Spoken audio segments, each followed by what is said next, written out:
আমাদের এই ভজন, এই মার্গে যখন আপনি চলবেন, দেখবেন আপনার ভিতর থেকে অনেক রকম খারাপ বিচার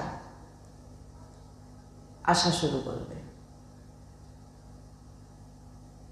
খারাপ চিন্তা, খারাপ বিচার আসতে থাকবে। তো সেই খারাপ চিন্তা, খারাপ বিচার যখন আসবে, এটা প্রত্যেকেরই আসে, কারণ সাধু সন্ত ইনাদের মধ্যেই এই খারাপ বিচার চিন্তা থাকে না, ভগবত চিন্তনে যুক্ত থাকেন তিনারা। প্রত্যেকের ভিতরেই এমন খারাপ বিচার চিন্তা আসতেই থাকে, ভয়,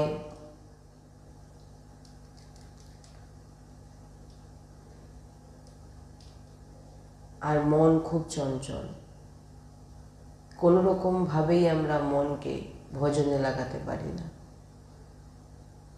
চেষ্টা আমাদের একটাই, অর্জুনও বলেছেন, চঞ্চলা হি মনঃ কৃষ্ণ। ভগবান সঙ্গে আছেন, তবু অর্জুন বলছেন আমার মন খুব চঞ্চল।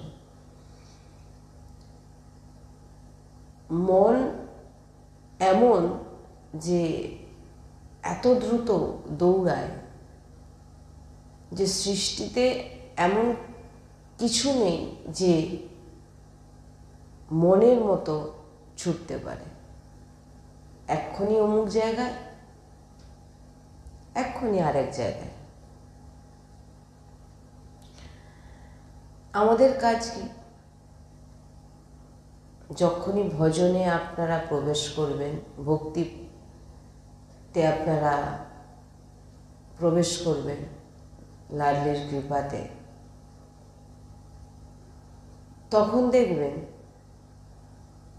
আপনি যখনই ভজন করবেন, আপনার ভিতরে এই খারাপ খারাপ ধরনের চিন্তা, বিচার, ভয়, এগুলো কিন্তু আসতে থাকবে। এগুলোতে থেকে আমাদের নিজেকে সরাতে হবে, চেষ্টা করতে হবে।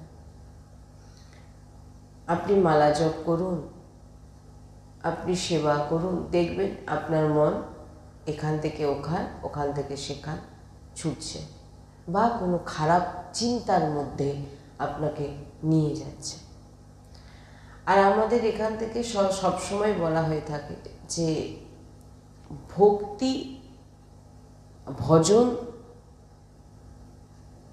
একটি জায়গা থেকেই হয়, সেটা হচ্ছে আন্তরিক ভক্তি, আন্তরিক।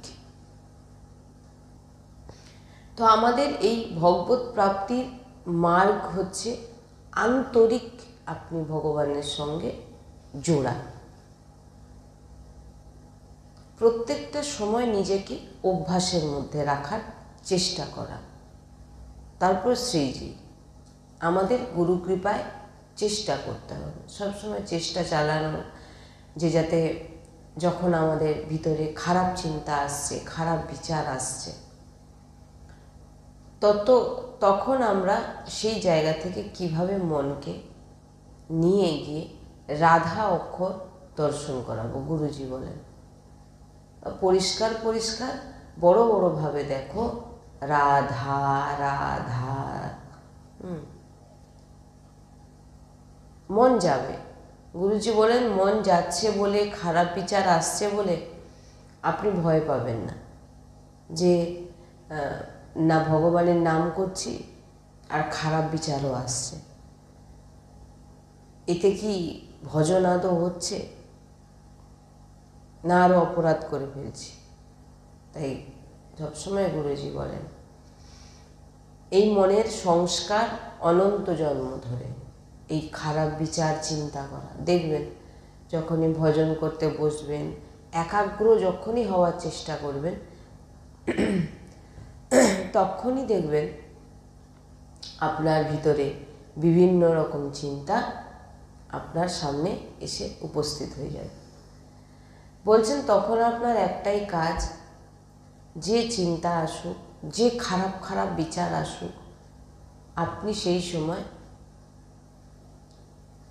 ভয় না পেয়ে, অনেকে ভাবছেন না বাবার নাম জপ করলে খারাপ খারাপ চিন্তা আসছে, ভগবানের নাম করছি, আর যদি এখানে অপরাধ লাগে। বলছেন গুরুজি বলেন যে যত আপনার সামনে খারাপ বিচার আসতে থাকবে তাকে কাটার চেষ্টা করুন। বিচার, খারাপ চিন্তা আসবেই আসবে, আসবেই আসবে। হ্যাঁ, কারণ সেটা নষ্ট হয়ে যাচ্ছে। কি করে নষ্ট হচ্ছে না, আপনি যে নাম চালাচ্ছেন, নাম উচ্চারণ করছেন, এই নাম উচ্চারণ ফলে কি হচ্ছে, এই যে খারাপ বিচারগুলো আপনার ভিতরে ভরার চেষ্টা করছে, নাম সেটাকে কিন্তু নষ্ট করে দিচ্ছে। এবার আপনাকে দৃষ্টি রাখতে হবে যে আমি খারাপ বিচারগুলো যখন আসছে তখন এই খারাপ বিচার চিন্তাতেই ডুবে যাচ্ছি, না সেটাকে কাটার চেষ্টা করছি। আসবে, প্রত্যেকেরই আসে। কেউ আমরা সাধক, অনেক বড় সাধক, উপাসক, সন্ত নয় যে আমাদের আসবে না, আসবে। কিন্তু আমাদের সেই চিন্তাটাকে আমাদের কাটতে হবে। চিন্তা আসতে দিন, চিন্তাকে আপনি কোনোভাবে দূর করতে পারবেন না, ভুলে যাবেন। আবার দেখবেন আপনি চেষ্টা করছেন, না আমি তো নামের জায়গায় অন্য কিছু চিন্তা করে ফেলছি। আবার নামকে নিয়ে আসলেন, আবার চলে যাচ্ছে, আবার নামকে নিয়ে আসলেন। বারবার নামকে আনার চেষ্টা করতে হবে, খারাপ চিন্তাকে কেটে দিয়ে নামকে আনার চেষ্টা করতে হবে। আর যে খারাপ বিচারগুলো বা আপনার যে পূর্বের চিন্তাগুলো আপনার সামনে বারবার আসছে, সেটা কিন্তু নামের প্রভাবে সে কিন্তু আপনার উপর সংস্কার আর দিতে পারছে না। কেন না, আপনার জিহ্বায় নাম উচ্চারণ হচ্ছে, যার জন্য কি হচ্ছে, ওই নাম যে আপনার ভিতরে যে খারাপ সংস্কারটা ভরছিল সেটা কিন্তু নাম কি করছে, নষ্ট করে দিচ্ছে। আর আপনিও সেই নাম থেকে বেরানোর বেরিয়ে যাওয়ার প্রয়াস করছেন, যে খারাপ চিন্তাটা যেন আমার ভিতরে না আসে, আমি নাম যেন স্মরণ করতে পারি। নামের ভিতর আপনি প্রবেশ করার চেষ্টা করছেন, চিন্তাকে কেটে নামে ঢোকার চেষ্টা করছেন। দীর্ঘকাল এমন যদি আপনার অভ্যাসে থাকে, গুরুজি বলেন এটা 1 মাস 2 মাস 1 বছর 2 বছরে হয় না। হ্যাঁ, এই জন্যই তো আমরা বলি আমরা এখনো পর্যন্ত কোনো সাধক উপাসকের যোগ্য হতে পারিনি। কারণ নাম অভ্যাস দীর্ঘ অনেক সময়ে, অনেক বছর ধরে আপনাকে এই অভ্যাস চালিয়ে যেতে হবে। যদি এইটাই গুরুজি বলেন যে অনেক দিন, দীর্ঘকাল ধরে যদি এখন আপনি নাম অভ্যাস চালাবেন, তখন কি হবে, আপনার সংস্কার নামময় হওয়া শুরু করবে। কারণ আমাদের অনন্ত জন্মের এত সংস্কার ভরা আছে যে এই সংস্কারকে আপনাকে নষ্ট করতে হলে দীর্ঘকাল এই রাধা নাম চালিয়ে যেতে হবে, যে কোনো উপায়। আর এটাই তো বারবার বলা হয়েছে যে আপনি আন্তরিক দৃষ্টি রাখুন, বাইরের প্রয়াসের কোনো প্রয়োজন নেই। গুরুজি স্পষ্ট বলছেন, আপনার শারীরিক ক্ষমতা আছে, আপনি পরিক্রমা করছেন, আপনি ব্রত করছেন, করুন, না কিছু নেই, করুন। কিন্তু এতে কিন্তু আপনার যে স্থিতি কখনো পাল্টাবে না। স্থিতি পাল্টাবে না মানে যে জিনিসগুলো আমরা বাহ্যিক ক্রিয়া করি তাতে কিন্তু আমাদের আন্তরিক স্থিতির কোনো পরিবর্তন হয় কি? হচ্ছে? হয় না। আন্তরিক স্থিতির পরিবর্তন কেবল একান্তে থেকে বা সবার মধ্যে থেকে আপনার চিন্তাকে পরিবর্তন করাই হচ্ছে স্থিতি। এই স্থিতি হচ্ছে আপনার মেন। আপনি শারীরিক আপনার বল আছে, আপনি এটা করছেন শ্রীজির জন্য, ওটা করছেন, ঠিক আছে, কিন্তু আন্তরিক আপনি শ্রীজির সঙ্গে জুড়ে নিন, তাহলে কিন্তু এখানে গণ্ডগোল।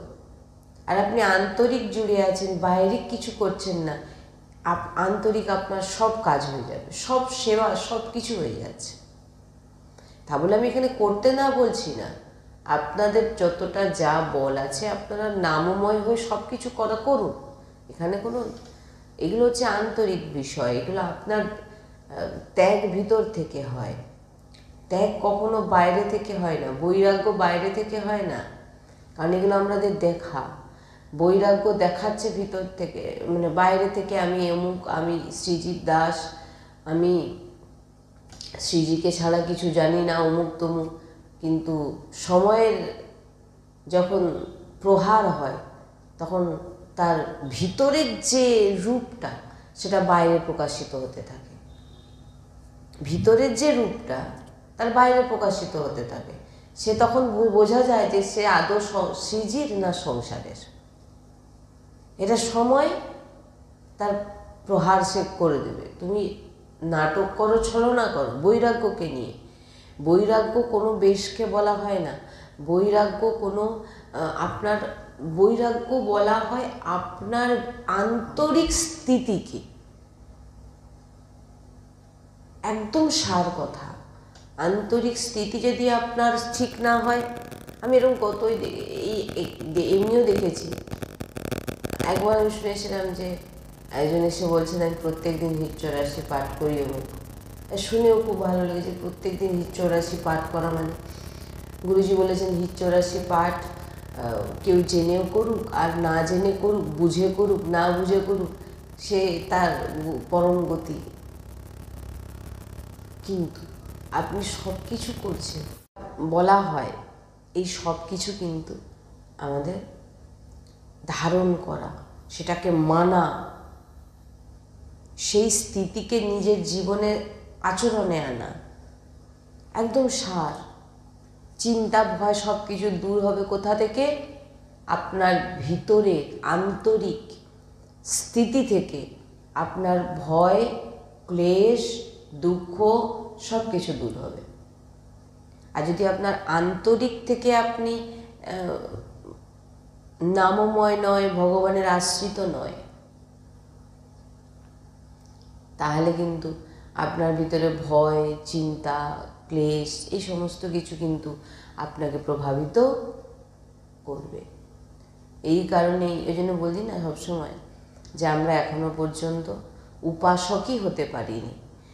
মানে ভক্ত অনেক উচ্চ, মানে ভক্ত ভাষাটাই যখন ভাবি যে আমরা ভগবান ভক্ত পদবী, যখন আমরা কোনো সাংসারিক ব্যক্তিকে যখন আমরা বলে ফেলি ভক্ত, তার কিছু বেশ দেখে, তখন আমি মনে করি যে ভক্ত কখনো কোনো বেশকে বলে না, ভক্ত বলে তার ভিতরের স্থিতিকে, তার সমর্পণকে।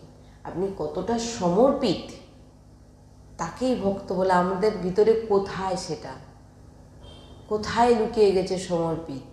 আমরা কোথায় সমর্পিত? আমাদের নিজের অস্তিত্ব আমরা বজায় রেখেছি।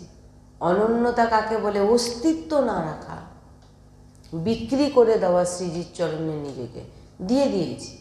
আমাদের মধ্যে কোথায় আছে বলুন তো? কোনো অ্যাঙ্গেল থেকে দেখুন, আমরা নিজেরা অস্তিত্ব করে রেখেছি, নিজেরা নিজেদের চিন্তা করছি নিজেরা, তাহলে আমরা কোনো দিক থেকে কিন্তু এখনো উপাসক হতে পারিনি। এটা আপনি নিজেই বুঝতে পারবেন যখন আপনারা সৎসঙ্গ শুনবেন,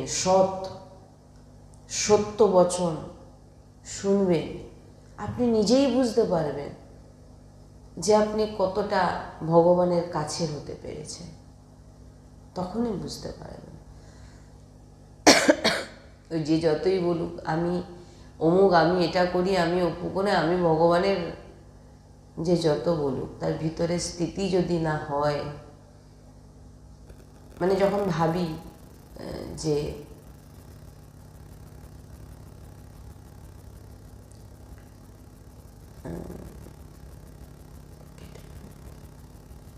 যখন ভক্তের চরিত্র যখন মানে শ্রবণ করি, যে শ্রী এমন অনেক ভক্তের চরিত্র আমরা শুনেছি, তার মধ্যে ভরতজির চরিত্র, জড় ভরতজির ভাগবতে অনেকবার আমি আলোচনা করেছি। এত বড় ভক্ত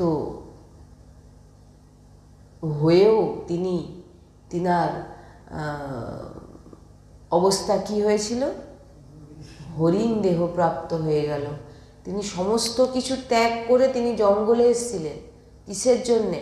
ভগবানের চিন্তা করে, ভগবানের স্মরণ করে, ভগবত প্রাপ্তির জন্যে। কিন্তু তিনার চিন্তনটা কোথায় গেল? তিনি কোনো কিছুতে অভাব রেখেছিলেন? ব্রহ্ম মুহূর্তে ওঠা থেকে বৈরাগ্য সমস্ত কিছু ত্যাগ করে দিয়ে একা একা মানে বাস করা, সব কিছু করছিলেন। কিন্তু তিনার মধ্যে একটা জিনিসের অভাব ঘটে গেছিল। কিসের? চিন্তন পাল্টে গেছিল। কি, কোথায় চলে গেছিল আসক্তি? হরিণের প্রতি। এই কারণে ভাবুন, কোথায় এত বড় মহান ভক্ত যিনার চরিত্র ভাগবতে আছে, আর আমরা কোথায় পড়ে আছি? আমরা নিজেকে ভক্তের একটা পদবি দিয়ে দিচ্ছি, ভক্ত। তুমি নিজেই দেখো তুমি কত বড় ভক্ত। কেন? তুমিই বুঝতে পারবে তুমি কতটা ভগবানের আশ্রিত। এত বড় বড় মহান ভক্তদের যদি এমন হয়ে যায়, তাহলে আমরা মানে কি আমাদের স্থিতি কতটা আপনি বুঝুন সেটা। অহংকার করি না আমরা, এই অহংকারের কথাটা নিয়েই বলছি, যে আমরা অহংকার করি না, আমরা ভক্ত, আমরা এত বড় বিগ্রহ সেবা করি, আমি অমুক করি, আমি তমুক করি। তোমার স্থিতি তুমি বলে দিয়েই তোমার প্রমাণ দিয়ে দিচ্ছ তুমি কতটা তুমি স্থিতিতে আছো। ভক্তের মধ্যে কত দৈন্যতা। সে না কারোর দোষ দেখতে জানে, না কারোকে খারাপ বলতে জানে। সে যার মাথায় যে সম্প্রদায়ের তিলক থাকে তাকে প্রণাম করতে জানে। কেন? সে একটাই জিনিস জানে, যে এর কপালে আমার প্রভুর চরণ, প্রভুর চিহ্ন আছে। সে সম্প্রদায় দেখে না, প্রণাম। দৈন্যতা, না হলে বিচার করা। গুরুজি বলে এইগুলো হচ্ছে এই দুদিনের জীবন তোমার, এইসবে তুমি যদি ফেসে যাও, তোমার জীবন থেকে কিন্তু এই জড় ভরতের মতো জির মতো ইনার এই যে মহান ভক্তদের চরিত্র আমরা শুনে, এই যে আমরা শুনছি, এগুলো শুনে আমাদের শিক্ষা দেওয়া হচ্ছে। এ তো ভগবানের লীলা, শিক্ষা দিচ্ছেন, এইভাবে তুমি আমাকে ভজো। দেখো, সে এত বড় বৈরাগ্য হলো, সব কিছু ত্যাগ করে, সব কিছু করে এখানে চলে আসলো, এখানে এসে একা বাস করছে ভগবত প্রাপ্তির জন্য। কিন্তু দেখুন কি অবস্থা হয়ে গেল। তাই বলছেন যে আন্তরিক স্থিতি যদি আমাদের ঠিক না হয়, তাহলে আপনি যত, ভরতজি কি করেননি, এত বড় রাজ সম্পত্তি সব কিছু পুত্রের কাছে দিয়ে তিনি একজন নির্জন, যার একা তিনি ভজন করার জন্যে একটা ছোট্ট কুটিরের মধ্যে থেকে ব্রহ্ম মুহূর্তে ওঠা থেকে মানে যা যা করা দরকার সব কিছু করছে। করার পরেও তিনার আসক্তি হয়ে গেল একটি হরিণ শিশুর। তাহলে ভাবুন যে কোথায় স্থিতি। আমরা নিজেকে যে ভক্ত প্রমাণিত করার চেষ্টা করি, আপনি ভাবুন আমরা কোন দিক থেকে ভক্ত নিজেদেরকে বলবো। কিন্তু হ্যাঁ, গুরু আশ্রিত যখন আমরা আছি, শ্রীজির আশ্রিত যখন আমরা আছি, আমাদের প্রয়াস কিন্তু আমরা চালিয়ে যাব। এরপর সব কিছুই কিন্তু শ্রীজির হাতে। কিন্তু এটাও আবার করা যাবে না শ্রীজির হাতে আছে, আপনাকে গুরু যা যা নির্দেশ করছে আপনাকে কিন্তু সেগুলো পালন করতে হবে।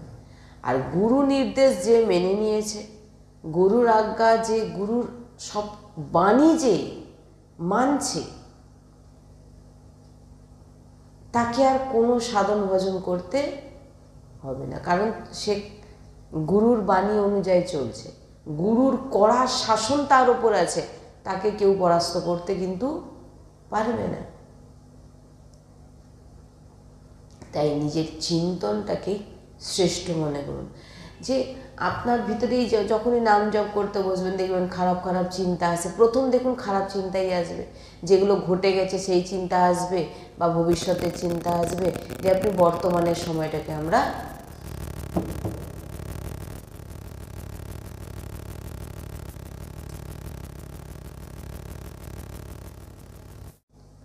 ভবিষ্যতের চিন্তা করাচ্ছে মন আপনাকে, আর অতীতের চিন্তা করাচ্ছে। দেখবেন যখনই মালা নিয়ে বসবেন, হয় যেটা ঘটে গেছে তার চিন্তা করাচ্ছে, না হলে কি করব সে চিন্তা করাচ্ছে। এই দুটো করেই আপনাকে বর্তমানের চিন্তাটাকে নষ্ট করে দিচ্ছে। এই জন্যেই বলছে যে ভবিষ্যতের দিকে বর্তমানে তুমি দৃষ্টি রাখো, বর্তমানে তুমি কতটা চেষ্টা করছো, আর যে সমস্ত চিন্তা আপনার ভিতরে আসছে সেইগুলোকে আপনি কাটানোর চেষ্টা করুন। যে এই জিনিসটাকে আমার ভিতরে যখন আসছে এটাকে কাটিয়ে আমি ভগবানের নাম ঢোকাবো। কিন্তু যে চিন্তাগুলো আসছে সেইগুলোর জন্য আমার ভয় পাবেন না, এইগুলো কিন্তু আপনার ভিতরে কোনো সংস্কার করতে পারবে না। সে কিন্তু যেহেতু আপনি নাম উচ্চারণ করছেন, নামের ফলে কী হবে, সেই যে চিন্তাগুলো আসছে, ভয়গুলো আসছে, সেগুলো কিন্তু নষ্ট হয়ে যাবে। বোঝা যাচ্ছে না? বোঝা যায়নি? তাই প্রত্যেকেরই ভিতরে এই সমস্ত চিন্তা ভাবনা এসে থাকে, কিন্তু এই চিন্তা ভাবনা আসছে বলে